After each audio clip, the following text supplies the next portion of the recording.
Hi, welcome back.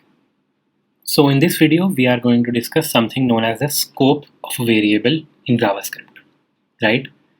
So what does scope basically mean, right? First, I'll make a new file here and I'll save it as scope.html inside JavaScript functions, right? Scope is actually a global concept in JavaScript, but it is easier to explain scope using function, right? Because you'll see why. Right, so now I have two files set up, scope.html and scope.js. I'll get my standard template.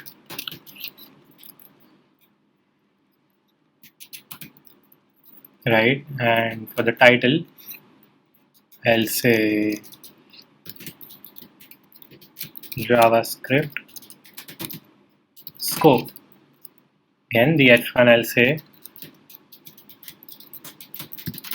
JavaScript scope. Alright, and now I'll link my script to this by script source scope.js, right? And now I can open this in the browser. So this is what I have. And again, just to check, although now we're pretty sure we might have done this correct, right?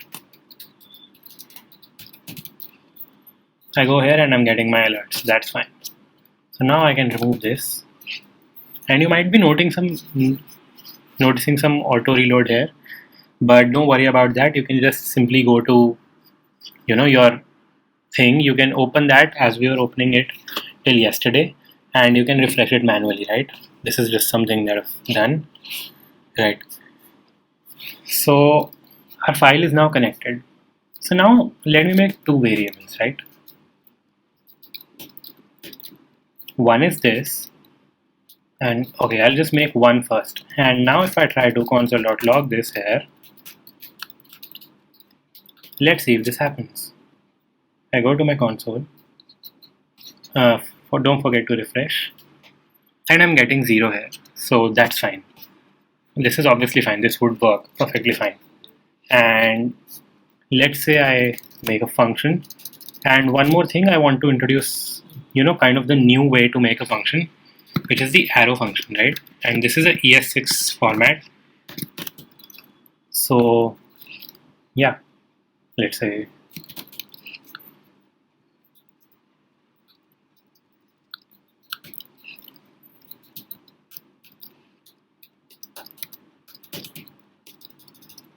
yeah, sorry, I did that wrong there.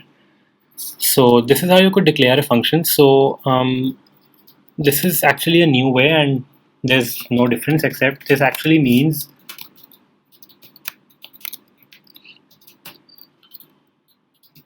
so these two are completely identical, and this is just a new way of writing function in ES6. So yeah, you could do this, but just because you're not comfortable with this right now, the only reason I've told you that is that you might see that in some other code, so don't get confused with that, right? So currently we're comfortable with this, so we'll do this. And inside, if you do console.log from function plus x, and now I will call this function down here, and I see from function 0. So this is now working fine, right? So it means that this variable can be used anywhere. However, let me do one other thing now. Let me declare a variable inside the function named y, and it's initialized to 5. And I'll add this to the string saying and value of y is plus y, right? And now I get from function 0 and value of y is 5. That's also expected. Now we are getting to the unexpected things. If I do x plus, I'll add a space in between, so this will basically make x and y strings, and it will do string concatenation instead of just adding them like integers. And here I get an error, that uncaught reference error, y is not defined at scope.js:9. So scope.js:9 means line number 9 in my scope.js file. So here it's saying it does not recognize y. And this is where the scope comes in, right? And this is because y is declared inside ABC. So in JavaScript, you could have two scopes. One is the global scope, and next is the function scope or the local scope, right? So what are the scope? A scope is basically, you could connect this with its actual literal meaning in English, that if you are declaring a variable, then what are all the places where the variable can be used? So that will become clear in just a moment. So now global scope means basically scope would be a property of a variable, right? So you can write something like a variable having global scope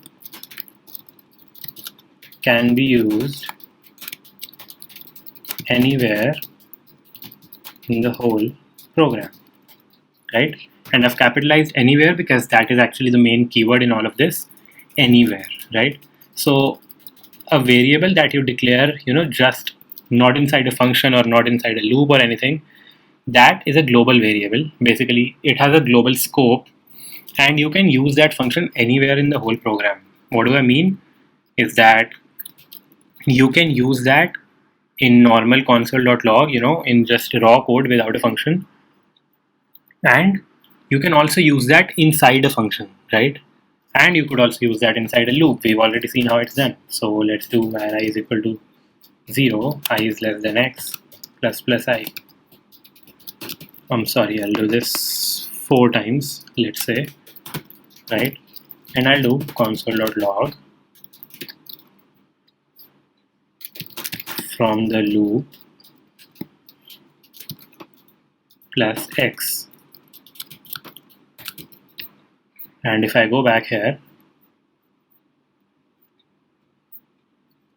I'll remove this y from here because it's throwing an error, right? So I get 0 because of this console.log x. Then I get from the loop 0 4 times. Basically, we are accessing x inside this, and let me make this something else because 0 is actually the default value for a variable, right? So we're getting 10. Then we get it from the loop 10 4 times. This 4 here means that this is printed 4 times. And from function 10, and value of y is 5 because of this formatted string right here. So we saw that x, which was declared, at the, so you could see this, if your code is properly indented, then a global variable will be on the complete left, right? So var x is on the complete left here, and that is why it has a global scope, meaning it can be used anywhere in the whole program, right? So what does a local scope mean? A variable having local scope can be used in only a specific portion of the program, right? So what do I mean? This variable right here is a local variable. Why? Because this is declared inside the ABC function. So you need to kind of imagine how the computer is working from within to get the best idea of a scope. So when this function is called, this code right here gets basically executed one by one, but the memory allocated to the variables inside this function is not permanent. These variables, which are the global variables, get a permanent memory space in the memory of your computer or whatever you are running this on.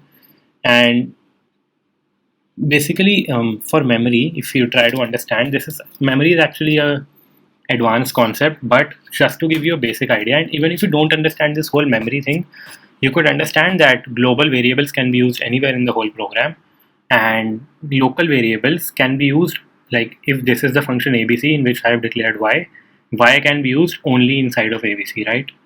So this is what a local variable is. So before I say something more about that, I'll say something about the memory And now if you understand this, then this will help you conceptualize the thing better. But if you don't, then you do not need to worry, because memory is a little advanced concept, as I told you. So basically, in any program, when you make a variable or a function, or you make anything, so basically it is first allotted memory. It is done in steps, right? So the first step is allot memory. I'll just tell you the basic, very broad steps. Next is use variable / function, of course. And next is 3, deallocate memory.